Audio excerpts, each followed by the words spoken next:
tough matchup in week 2. All right, let's get back to football, shall we? Because there was a game to be played. So, RC, jump in on this. And again, no Jaylen Carter. And here's the opening drive. Dak Prescott connecting with CeeDee Lamb, 32-yard gain. Last night, it was an absolute fight to line up over Adoree Jackson. CeeDee Lamb makes a play there. But after that first touchdown, you're going to see Jalen Hurts a lot of time in the pocket. He escapes. Touchdown, Philadelphia Eagles. We're just scratching his head because on 4th and 3, there's a switch route. Dak Prescott throws the ball a little far. CeeDee Lamb can't come down with it. Cowboys started over on downs. Eagles win 24-20. Here's Lamb after the game. Man, that's terrible. Honestly, I feel like, I can't point no fingers at nobody else, you know what I'm saying? And I take full accountability and everything else that come with it because, as for me as a player, I prayed for moments like that, you know what I'm saying, and the ball to come my way. And obviously for me to not come up with it, bro, it stings a little bit. Well, we found a way to win. And when you come out in week 1, the different challenges and the different unknowns, it's just about finding ways to win. And I'm happy our team was able to do that. But, we just have to keep that hunger, keep that discipline within ourselves and continue to play together and find ways to win.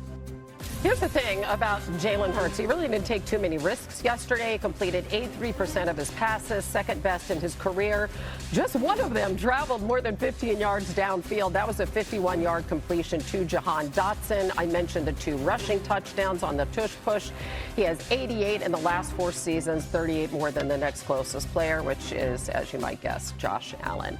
Swagu, Hurts really took what the defense gave him yesterday. He used his legs for the win. How did facing a defense without Micah Parsons factor into that game?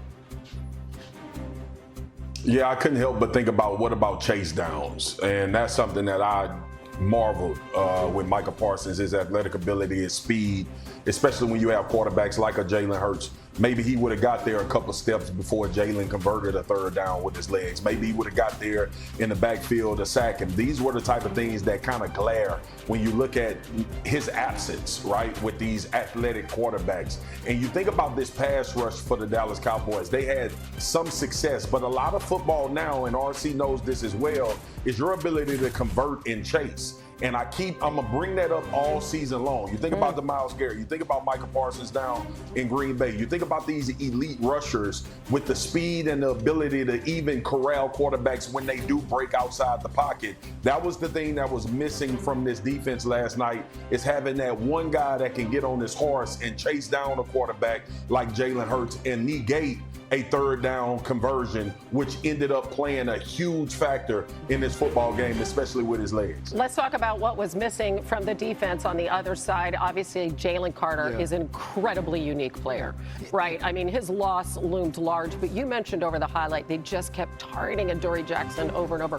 What are your concerns about this defense going forward? Listen, we knew the entire offseason who was going to play opposite Quinyon Mitchell. Quinyon Mitchell, as a rookie, was one of the best cornerbacks in all of the league. And Adoree Jackson won the job. They tried Keely Ringo in the preseason, but what I saw last night was whether it was CeeDee Lamb, George Pickens, in the most important moments, they went to the guy that Adoree Jackson was covering. And we're going to see that for the entire season. Listen, you do not want to be the village bicycle where everybody gets a ride. And so now when you're playing these teams who have elite 1Bs or have elite number 2 receivers, Adoree Jackson is going to be locked on those guys in one-on-one situations, and he will be the target. Vic Fangio is going to have to figure out a way to roll coverage, play double, and allow Quinyon Mitchell to go one-on-one with maybe a number 2 to alleviate some of the stress on Adoree Jackson. And don't get me wrong, Marcus, we all know, and you know this as well, Mina, a little rush from Jaylen Carter where Dak Prescott could have some people around his feet may help a little bit as well. Tremendously.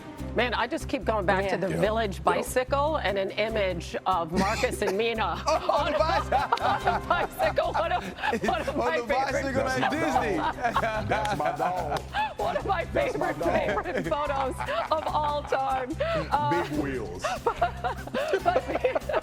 But Mina, let's go back to Dak Prescott. He looked like the Dak of old. If you're the Cowboys, what do you take away from that performance last night? I'm encouraged by the play of the whole offense. Dak Prescott, I thought, was phenomenal, aggressive, accurate. But beyond that, you saw kind of what we expected to see the second they traded for George Pickens, which is this Dallas Cowboys passing attack is going to be a problem. Because they have 2 number 1 receivers, they were able to attack Adoree Jackson, as Ryan alluded to, because the Eagles sacrificed Quinyon Mitchell to George Pickens for much of the game. We're going to see that a lot. We're going to see a lot of defenses play with light boxes the way Philadelphia did. That's going to open up things on the ground the way it did last night. And the other thing I liked, and I know Marcus Buster loved this, the modernization of the offense under Brian Schottenheimer. So much pre-snap motion, action in the backfield that they use to displace defenders, create space for those wide receivers. I know moral victories don't exist in football, but if I'm a Cowboys fan, I am encouraged by what I saw from the offense. Yeah, I mean, we were just so obsessed with this Micah Parsons thing that I don't think anybody really noticed all the good things that were happening there under Schottenheimer. Back, and what a bizarre start to the season. Right before the first play from scrimmage last night, just 6 seconds into the game, Dak Prescott said he had to spit when he was talking to Tyler Booker, and Jaylen Carter was nearby and asked Dak if he spit at him. Carter quickly spat back at Prescott. He was immediately ejected just moments after kickoff, and both players spoke about it after the game. Take a listen. You know, it was a mistake that happened on my side, and just won't happen again. Just not being able to start the game, even finish the game, just me up. We'll get it better. It won't happen again. I was just looking at him. I was right here by the 2 linemen, and guess I needed to spit, and I wasn't going to spit on my lineman, and I just spit ahead. And he asked, or he goes, "You trying to spit on me?" And at that point, I mean, I felt like he was insulting me. Like I wouldn't spit on somebody. I'm damn sure not trying to spit on you. Like we're about to play.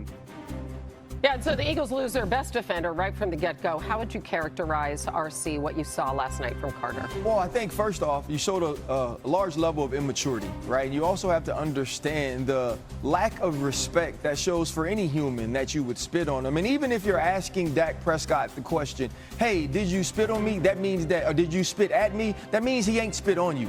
And you obviously know that that is something that you can't retaliate against. And so now when Jaylen Carter spits on Dak Prescott, he shows a level of disrespect that gets him kicked out of a game, a level of disrespect for the game that may have him taken off the field next week as well, but you let your entire team down. When we watch the time Dak Prescott had in the pocket, when you look at the way they were able to run the ball in between the tackles, it was because Jaylen Carter made a decision that took him away from his team. So it was a show of lack of respect for Dak himself and the game of football.